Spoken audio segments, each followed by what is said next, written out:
Hazım Abu Necip owns this shop in Jerusalem. His family have lived in the city for generations. They witnessed the fall of the Ottoman Empire, the British Mandate, Jordanian rule, and Israeli occupation. And recently, the recognition of Jerusalem as Israel's capital by US President Donald Trump and his decision to move the US embassy there. For Abu Necip, that meant Israel's occupation had entered a new phase. Nothing has changed in our daily life, but now we are under more pressure from the Israeli army because they have more authority. Now, Israel has imposed more taxes and forced evictions on Palestinians to empty the city for themselves. The UN General Assembly rejected Trump's decision. Out of 128 members, only 9 states supported the move, including the US and Israel.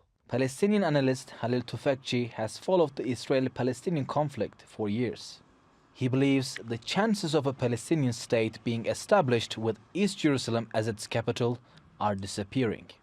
The U.S. gives full legitimacy to settlement within the city of Jerusalem, and on this basis they have removed the issue of Jerusalem from future negotiations. With the apartheid wall and establishing infrastructure linking West and East Jerusalem, the establishment of East Jerusalem as the capital of the state of Palestine becomes impossible.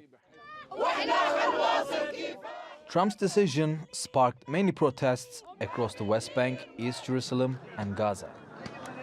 Despite those continued protests and international rejection, Trump moved its embassy from Tel Aviv to here, Jerusalem. Also, more countries followed the US lead. Guatemala has moved its embassy to Jerusalem, and several countries are considering to doing the same, such as Brazil, Honduras, and Czech Republic. Stephen Klein works as an editor for Haaretz newspaper. He says the decision is only good for Israelis who support Trump. On a practical level, it changes nothing. Israelis are not visiting Jerusalem in any greater numbers. Israelis who need to go consular services for the United States don't go to Jerusalem necessarily. If they've been going to Tel Aviv, they can continue going to Tel Aviv. Like for me, if I renew my passport, I'll do it in Tel Aviv. Following the embassy move, Israel has expanded its settlements in Jerusalem and the West Bank.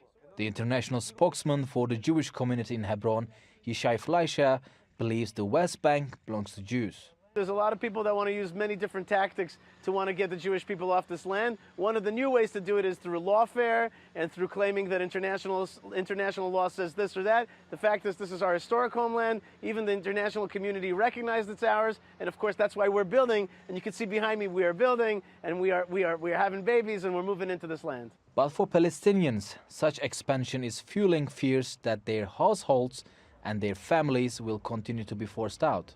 Fatih was TRT World, occupied East Jerusalem.